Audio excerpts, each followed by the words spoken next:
Hey, Matt, let me start by introducing, we've got Matt Scheurer here. He is the AVP for Computer Security and Incident Response, working in the financial security or services industry.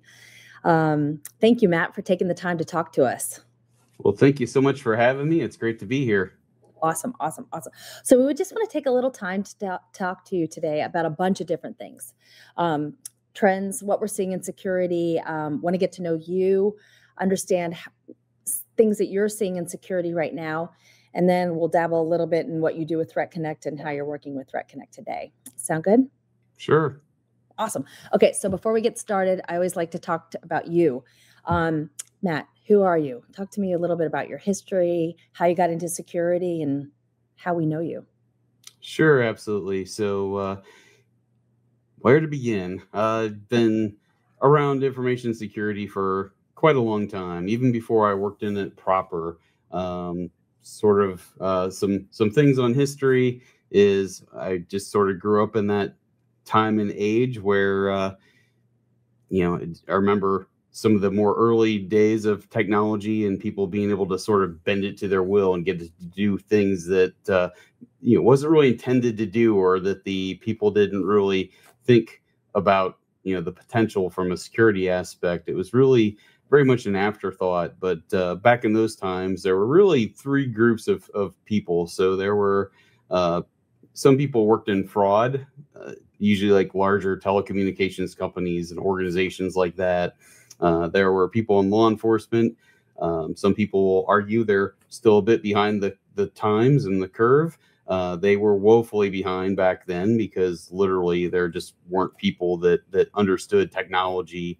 And if they could even just use it at all, even a little bit, they sort of became the de facto people involved in computer security stuff. And then there was the hacker underground, because this used to not be a career path or a job for folks. That came much later on. And so, sort of growing up in that time and seeing a movie like War Games, those things were very inspirational.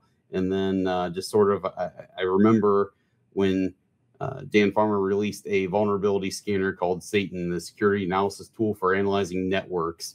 And really, that was a big Pandora's box, because not only did it check for multiple vulnerabilities, not just one or two things, but a wide array of things. He'd also open sourced it so people, they could use this for free and scan their networks, find vulnerabilities, and then harden their environment. But they could also potentially find vulnerable environments that they could attempt to exploit and compromise. So that was a raging debate back then, long before we were accustomed to penetration testing and legitimate activities and companies that did that stuff, legitimately, and red teaming, and long before all of that. And so really, I remember, breaking the IT stuff, and, it started like a lot of folks, right, doing help desk stuff, doing systems administration. And I did that type of work for a very long time. I was always sort of on the outside looking in, and always wanting, though, to get into an information security career path. And what excited me is when those things were happening with Dan Farmers, he was the first person I'd ever heard of that was actually doing information security stuff for a living.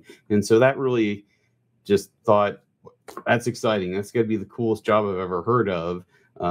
Never thinking I'd ever actually get an opportunity to do computer security stuff for a living. And so really, that's sort of the background where it comes from, and just, those early interests. And I tell people all the time, I think I was pretty much born with a hacker's mindset, because I was always playing around with things and hooking up electronics to do things that, they did, but most people didn't think about.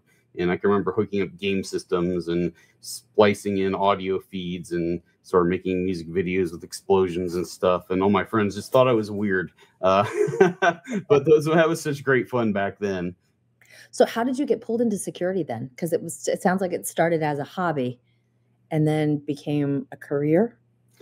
Yeah, I, again, was sort of always thought that working in information security would be kind of a dream come true. And it sort of was.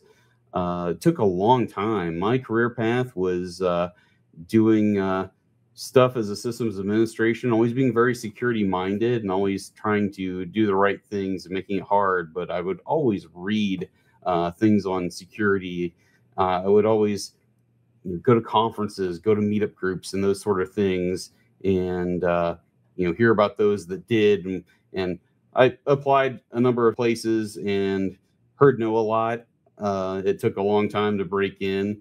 I remember one year there was an annual security conference. To this day, like my favorite conference was DerbyCon in Louisville, and just every year I looked so forward to that. And I remember around DerbyCon 5, I didn't get a ticket in time, but the call for papers was still open if you wanted to submit to try to be a speaker there.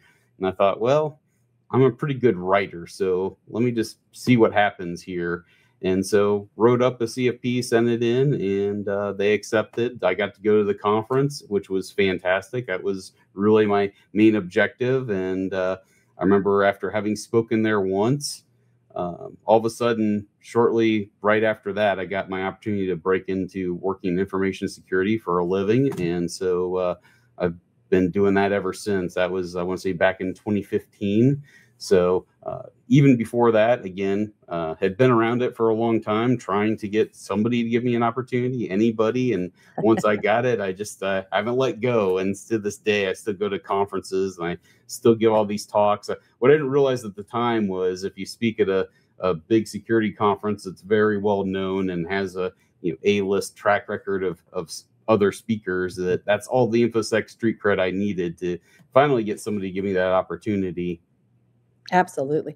Well, so talk to me about some of the talks that you do, because you said that you're now kind of in the circuit and there are a bunch of different topics that you talk about and cover during your many talks. Yeah, I have talked about a lot of different things. I primarily do digital forensics and incident response, so that's what I've been talking about a lot of late. But I've given offensive security talks on different security tools and how they work. I've given talks on things that show here's how you can defeat antivirus solutions, here's how you can exploit web APIs.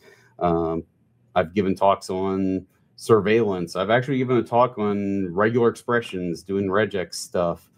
I've given talks on one that was really popular for a while was called active defense, helping threat actors hack themselves. And it was sort of creating all these little sneaky traps and stuff for bad folks to sort of find, just understanding the mindset and knowing how the tools worked and how people operated in offensive security circles, just sort of put together all these different unique ways to kind of make sure they had a bad time while they were doing what they were doing, and hopefully reconsider their life choices.